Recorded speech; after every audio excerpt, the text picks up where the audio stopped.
One of the things that I've said in reference to these two different quick releases in the past is that the amount of flex that you have is about the same between the two of them. What happens is the flex just kind of moves to a different position with each of them. So what happens is when we have the plastic glass infused quick release, we pop that on, it slides on very easily, and then we rotate the collar around into the locked position. What you can see here is there is a little bit of side-to-side movement. If I hold it like that, you can probably see a little bit better. I'm, pulling on that pretty hard, more than I would if I were driving.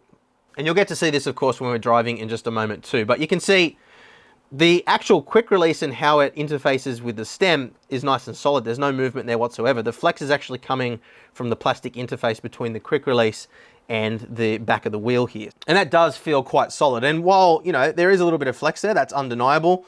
It's certainly not enough that I think it's going to be a problem for anybody. And again, when I'm driving with it, I don't really notice it. So let's pop this off quickly now. And let's put the metal quick release version on. So pop this guy on. So we simply pull on the collar,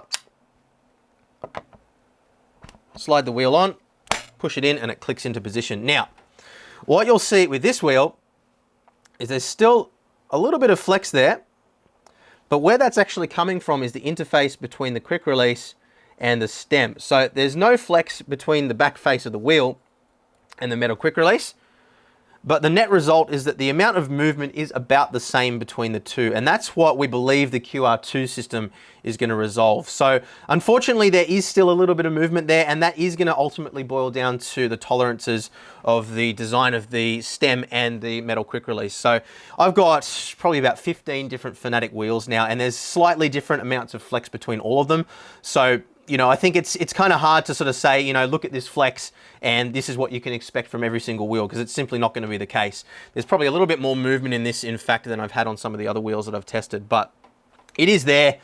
And, that's basically just down to the fundamental design. You can imagine, because we have a metal ring here, we do have these little ball bearings which kind of close in and are meant to take up a lot of that slack. But because we do have a tolerance there between the two to allow them to slide together, we're always going to have a little bit of movement there. Now, we do have a little retention screw as well, which we can put in the bottom. You can see that screws in through here. Now, Fanatec themselves say that you don't need to install that retention screw. What most people share from their own experience is that it does reduce the flex a little bit, and that's certainly been my experience in the past as well, depending on the wheel. Some wheels, it makes a noticeable difference, some it doesn't, and again, it's just down to that manufacturing tolerance.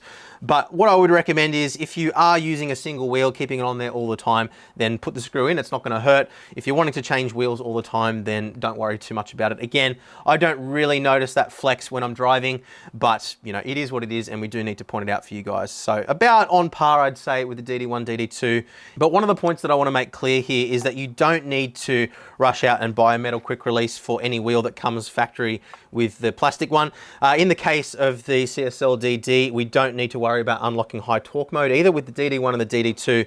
With the McLaren wheel, you did need to buy the metal quick release if you wanted to unlock full torque or high torque mode on the DD1 and DD2. That's not the case with the CSL DD. So my recommendation would be, don't worry about upgrading to the metal quick release if you are buying a McLaren GT3 wheel with a CSL DD. I don't think you're going to notice a significant amount of difference. And in fact, in some ways, I actually prefer this design because it does clamp down a little bit harder and it gets rid of any rattle and kind of just, moves it across to being a little bit of flex in the plastics.